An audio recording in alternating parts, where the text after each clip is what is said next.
साधना के अनुभव 14वां अध्याय पृष्ठ क्रमांक 146 से पृष्ठ क्रमांक 148।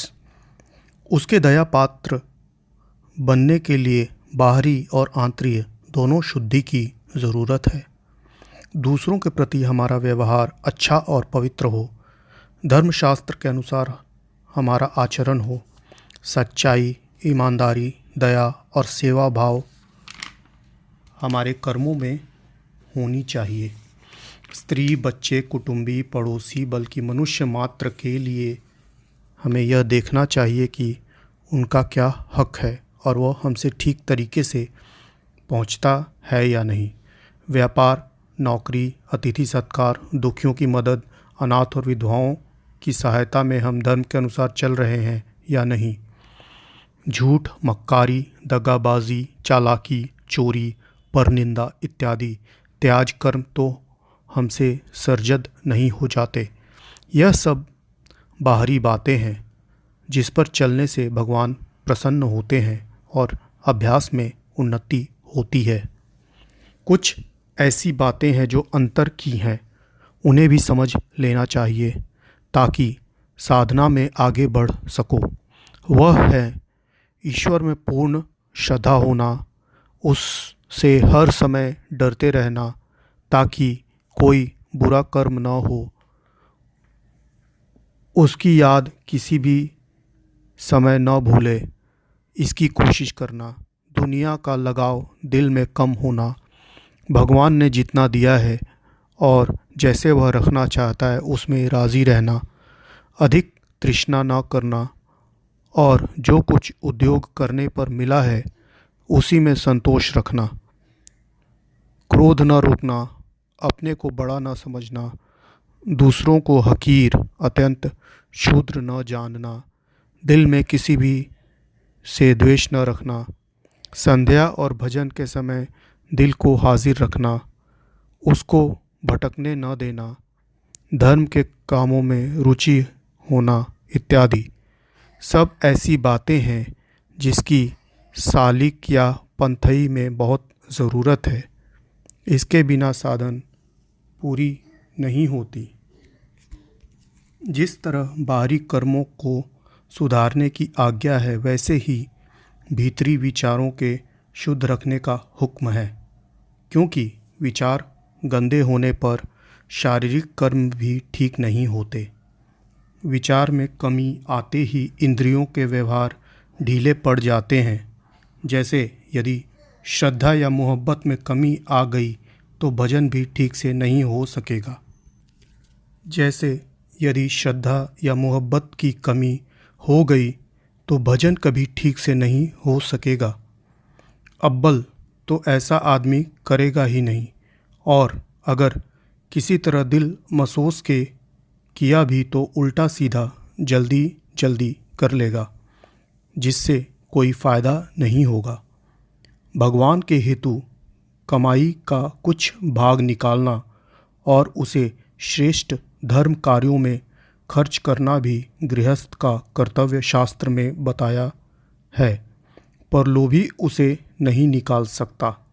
सारी आमदनी या तो जोड़ता है या अपने ऐश आराम में खर्च कर डालता है। यह पाप है।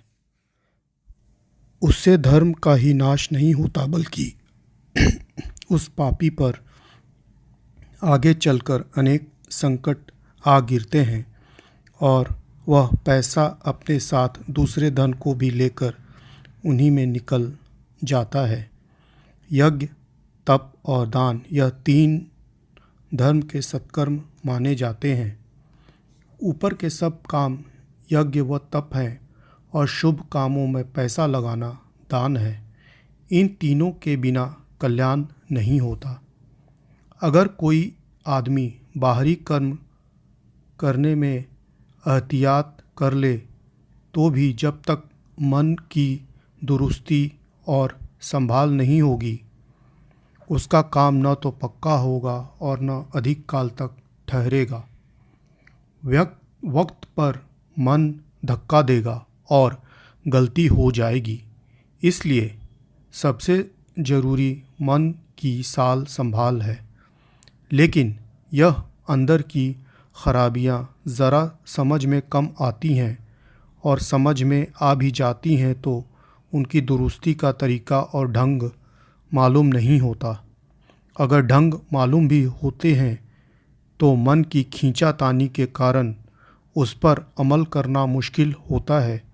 इसलिए इन ज़रूरतों के लिहाज से पीर कामिल यानी आदर्श गुरु की तजवीज़ की जाती है।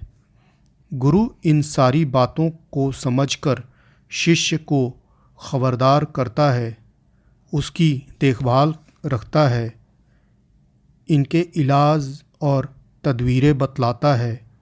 मन की दुरुस्ती के लिए योग्यता, इलाज में सरलता और क्रियाओं में शक्ति पैदा करने के लिए कई प्रकार के जाप, अभ्यास और साधनाओं की तालीम करता है।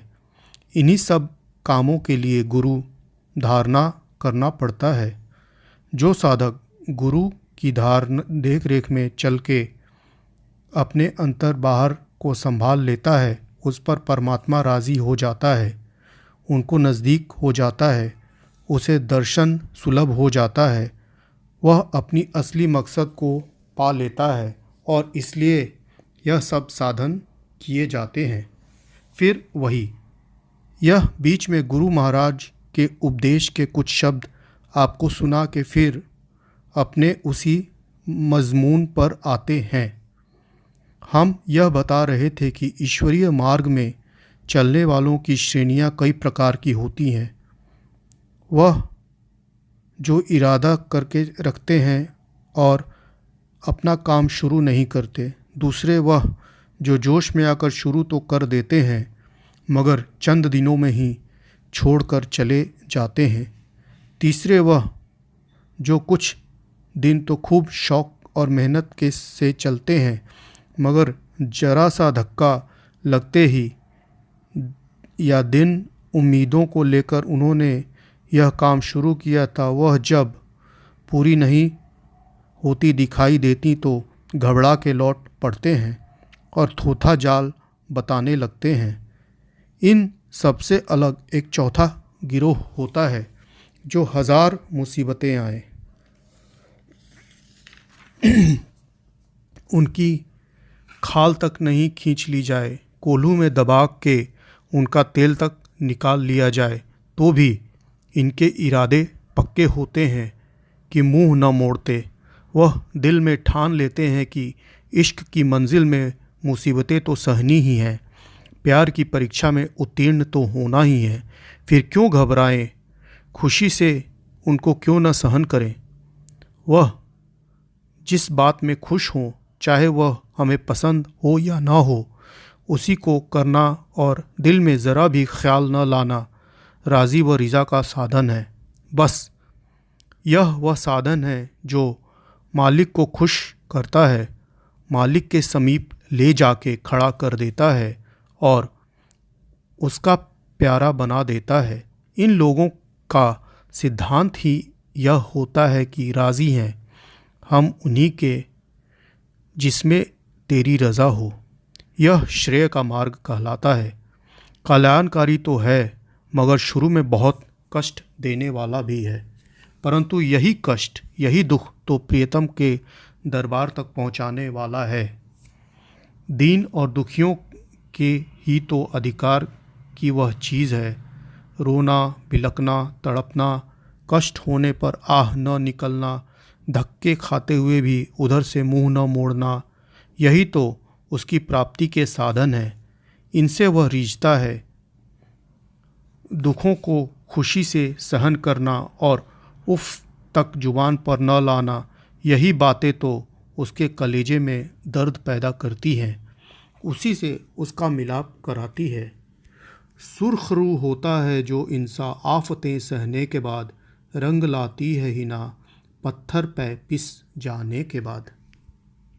वही मनुष्य मालिक का प्यारा बनता है जो अनेकों आपदाओं को सहन कर चुका है। जैसे मेहंदी के पत्ते जब पत्थर पर पिस लेते हैं तभी वह रंगत देते हैं।